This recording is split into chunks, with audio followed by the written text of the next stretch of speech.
नमस्कार, प्रणाम सब गोटा के। हम वंदना झा आई अहाँ सबके सामने एक भगवती समदान लऽ के एलहुँ हैं। आशा करै छी अहाँ सबके नीक लागत।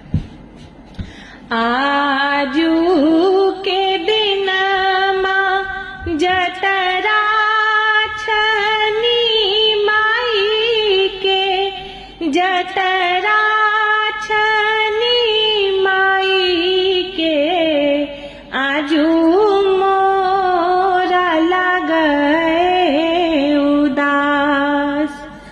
आजू मोरा लगे उदास।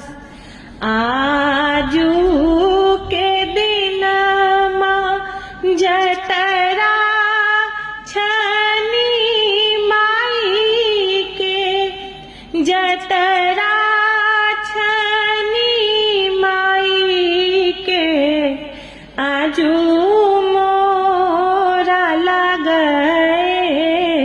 उदास। आजू मोरा लगे उदास। 9 दिन आहे मैया धूमा मचला चला, धूमा मचला चला, आबाला सबिया आबाला गत सबिया। आजू के दिन जतरा छनी माई के, जतरा छनी माई के, आजू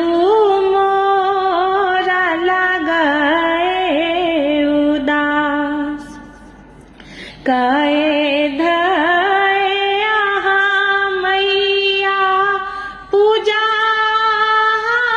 ले लऊ, पूजा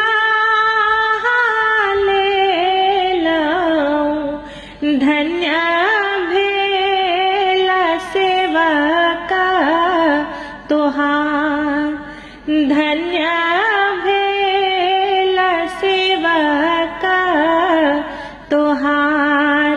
आजू के दिन जतरा छनी माई के, जतरा छनी माई के, आजू मोरा लगे उदास।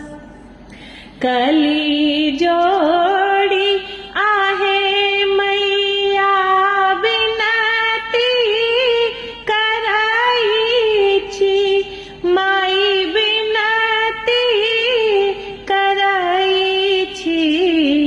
करू जननी जगत कल्याण, करू जननी जगत कल्याण।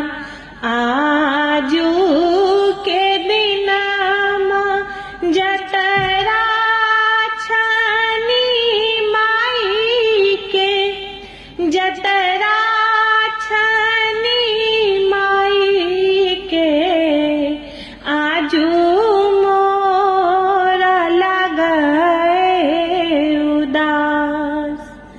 आजू मोरा लगे उदास।